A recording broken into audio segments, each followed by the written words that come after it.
Assalamualaikum warahmatullahi wabarakatuh. Alhamdulillahilladzi tanzilul kitab la raiba fihi min rabbil alamin. Nahmaduhu wa nasta'inuhu wa nastaghfiruhu wa nastahdihi wa na'udzu billahi min syururi anfusina wa min sayyiati a'malina. May yahdihillahu fala mudilla lahu wa may yudlil fala hadiyalah. Asyhadu an la ilaha illallah wahdahu la syarikalah wa asyhadu anna Muhammadan abduhu rasuluhu alladzi la nabiyya ba'dah. Allahumma salli ala Muhammad wa ala ali Muhammad wa ala ahli baiti ajma'in, amma ba'd. Ma'asyiral muslimin wa zumratas sholihin rahimakumullah. Dalam Quran surah Fatir ayat yang ke-32 Allah Subhanahu wa taala berfirman, A'udzu billahi minasyaitonir rajim. Bismillahirrahmanirrahim. Tsumma awrasnal kitabal ladzina astafaina min ibadina faminhum zalimun linnafsihi wa minhum muqtasid wa minhum sabiqun bil khairati biidznillah. Dzalika huwal fadlul kabir. Shadaqallahul azim. Kemudian kitab itu kami wariskan kepada hamba-hamba pilihan kami di antara hamba-hamba kami. Di antara mereka ada orang-orang yang zalim kepada dirinya, di antara mereka ada orang-orang yang pertengahan, dan di antara mereka ada orang-orang yang terus-menerus bersama dengan Al-Quran. Dan itu adalah keutamaan yang sangat besar. Pemirsa hadirin yang dirahmati Allah Subhanahu wa taala, dalam firman-Nya kali ini Allah Subhanahu wa taala menjelaskan kepada kita bahwa Al-Quran itu adalah kitab warisan. Menarik sekali membahas bahwa Allah Subhanahu wa taala menggunakan kalimat warisan. Tsumma urasnal kitab. Kemudian kitab ini kami wariskan. Mengapa Allah Subhanahu wa taala menggunakan kalimat warisan di sini? Adalah karena Allah Subhanahu wa taala sangat amat maha tahu. Bila manusia sudah bicara tentang warisan, mereka akan sangat antusias sekali. Ketika misalnya ada seorang laki-laki meninggal dunia, yang meninggalkan istri, anak-anaknya, para ahli waris, maka ketika semua pelaksanaan fardu kifayah si mayit diselesaikan, biasanya hal yang paling ngotot, hal yang paling cepat untuk dibicarakan adalah membicarakan tentang warisan yang ditinggalkan oleh si mayit. Dan ketika menyikapi tentang warisan ini, mereka selalu antusias. Dan tak jarang kemudian mereka beradu argumen, berdebat, dan bahkan kadang-kadang sesama ahli waris muncul kalimat-kalimat yang tidak baik. Muncul kemudian pertengkaran-pertengkaran, atau bahkan antara ahli waris bisa tidak bertegur sapa hanya gara-gara menurut mereka pembagian harta warisan yang tidak adil. Karenanya Allah Subhanahu wa taala menggunakan kalimat warisan dalam hal ini. Bahwa ketika orang-orang membicarakan warisan, yang mereka lakukan adalah membicarakan haknya, kemudian mereka akan mempertahankan haknya dengan cara apapun, lalu kemudian mereka akan memanfaatkan warisan itu sebaik-baiknya. Bila sudah mereka dapat, mereka akan memelihara warisan itu untuk apa? Untuk kemudian diwariskan kembali kepada ahli waris mereka nanti ketika mereka sudah tidak ada. Jadi sebenarnya Allah Subhanahu wa taala ingin menunjukkan kepada kita melalui firman-Nya kali ini, hendaklah kamu menjadikan Al-Quran itu perlakuanmu seperti perlakuanmu terhadap harta warisanmu itu. Engkau jaga dia dengan baik, karena itu adalah hakmu, dan kemudian engkau manfaatkan dia dengan baik, dan kemudian engkau wariskan Al-Quran itu kepada ahli waris nanti. Lalu kemudian dalam firman selanjutnya Allah Subhanahu wa taala mengatakan, tsumma awrasnal kitabal ladzina astafaina min ibadina.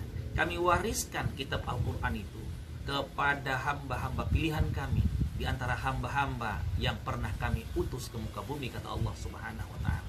Ini menjadi menarik. Kenapa?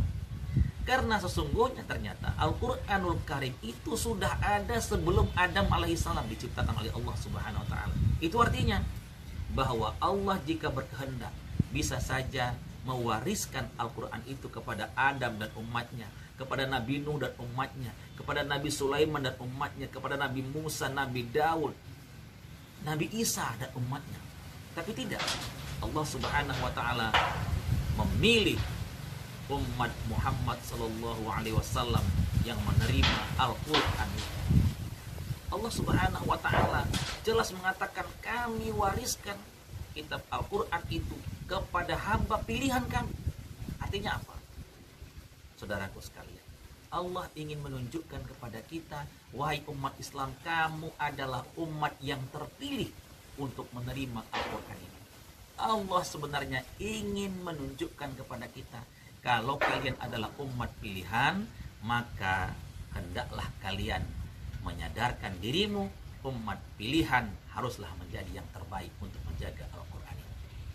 Tapi di kelanjutan firman ini, Allah Subhanahu wa taala menjelaskan, sayangnya kata Allah kira-kira begitu, bahwa di antara umat-umat pilihan ini, di antara hamba-hamba pilihan ini, mereka terbagi kepada 3 golongan.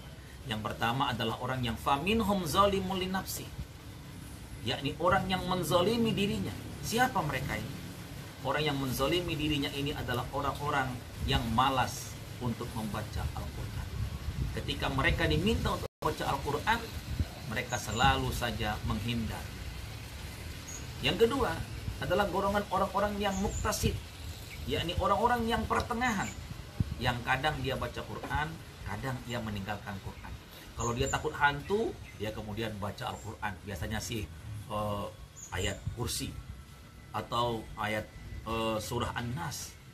Kalau kemudian dia ingin mendapat rezeki, baru dia kemudian baca Quran surah Waqiah, surah Ar-Rahman dan lain sebagainya. Atau bahkan ada di tengah masyarakat kita katanya, kalau ada ibu-ibu yang sedang hamil, hendaklah banyak-banyak membaca Quran surah Yusuf agar anaknya nanti lahirnya ganteng dan bagus serta disukai orang. Jadi ada orang-orang yang pertengahan, ketika hatinya resah dia kembali kepada Quran, tapi ketika ia mendapatkan kebahagiaan, ia meninggalkan Al-Quran. Golongan yang ketiga adalah orang-orang yang sabiqum bil khairati biidznillah, yakni orang-orang yang suka membaca Al-Quran, baik ketika hatinya gembira, senang, ataupun ketika ia sedang dalam keadaan susah. Lebih dari itu, hadirin yang dirahmati Allah Subhanahu wa taala, orang-orang yang zalimul nafsi adalah orang-orang yang tidak berhukum kepada Al-Qur'anul Karim. Mereka menganggap bahwa Al-Quran ini adalah kitab hukum yang tak pantas lagi untuk zamannya, karena Al-Quran ini diturunkan di zamannya Rasulullah Muhammad Sallallahu Alaihi Wasallam. Karenanya mereka tidak mau misalnya menerima hukum Al-Quran. Bagi pencuri, bagi koruptor dipotong tangannya, bagi pezinah dirajam dia sampai mati. Mereka tak mau melakukan ini. Mereka mencari alasan-alasan dan hukum-hukum yang mereka buat sendiri. Yang kedua adalah kelompok yang pertengahan. Kelompok ini juga sedikit berbahaya, karena mereka mengambil sebagian hukum Al-Quran dan meninggalkan bagian yang lainnya. Ketika misalnya hukum Al-Quran yang ada dalam Al-Quran itu memberikan keuntungan kepadanya, ia mengambilnya. Tapi ketika merugikannya, ia tak mengambil. Misal, ketika Al-Quran menyatakan bahwa seorang laki-laki bisa punya istri masna wa sulasa wa ruba, 2, 3 atau 4. Mereka mempertahankan, laki-laki boleh menikah dengan 4 perempuan. Tapi kemudian ketika dibicarakan hukum potong tangan, mereka meninggalkannya. Mereka mengambil sebagian dan kemudian meninggalkan sebagian yang lainnya. Mereka tidak masuk ke dalam Islam secara kafah. Padahal perintahnya adalah masuklah kamu ke dalam Islam secara kafah. Udkhulu fis silmi kafah. Kita juga melihat, hadirin yang dirahmati Allah Subhanahu wa taala, tentang biasanya kalau kita bicarakan tentang perkenalan masalah pribadi Rasulullah sallallahu alaihi wasallam. Ada orang-orang, anak-anak muda yang rambutnya gondrong. Lalu kita bilang, "Ya kenapa kamu rambutnya gondrong?" Kata mereka, "Ya Ustaz, Rasulullah itu rambutnya gondrong." Tapi Rasulullah rambutnya gondrong, sholat tahajudnya nggak pernah tinggal. Kamu kenapa tidak? Oh, dia kan Nabi, Rasul, wajarlah Ustaz. Loh, kenapa gondrongnya mengikut Nabi, mengapa tahajudnya tidak ikut Nabi? Hadirin yang dirahmati Allah Subhanahu wa taala. Kelompok yang ketiga adalah orang-orang yang muktasib. Orang-orang yang bukan hanya sekedar membaca Al-Quran mereka rajin, tapi mereka juga mengamalkan Al-Quran. Mereka terus-menerus bersama dengan Al-Quran, karena mereka yakin bahwa mereka adalah umat pilihan. Orang-orang yang terpilih ini juga terbagi kepada 3 golongan. Ada orang-orang yang tak mau tahu kalau dia terpilih. Ada orang-orang yang sekali-sekali dia paham dia adalah orang pilihan. Dan yang terakhir adalah kelompok yang meyakinkan bahwa dirinya adalah hamba pilihan, dan karena itu ia harus bersyukur kepada Allah Subhanahu wa taala dengan cara apa? Dengan cara mereka senantiasa bersama dengan Al-Quran. Hidup mereka selalu bersama dengan Al-Quran, dan mereka adalah hamba-hamba yang Quran. Ma'asyiral muslimin wa sumratus sholihin rahimakumullah. Kata Allah dalam Al-Quran, kalau kamu lihat nanti kami turunkan Al-Quran itu kepada gunung-gunung, mereka akan pecah berantakan karena takutnya. Tapi ada manusia-manusia yang tak takut dengan Al-Quran, dengan hukum-hukum yang ada dalam Al-Quran, bahkan mereka mengolok-ngolok Al-Quran. Dan ini adalah kelompok orang-orang yang zalimul binafsi.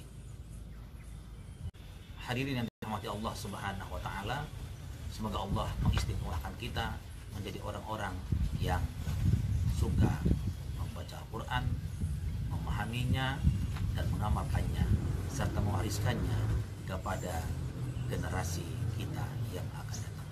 Fa'tabiru ya ulil albab. Barakallah wal afu minkum. Assalamualaikum warahmatullahi wabarakatuh.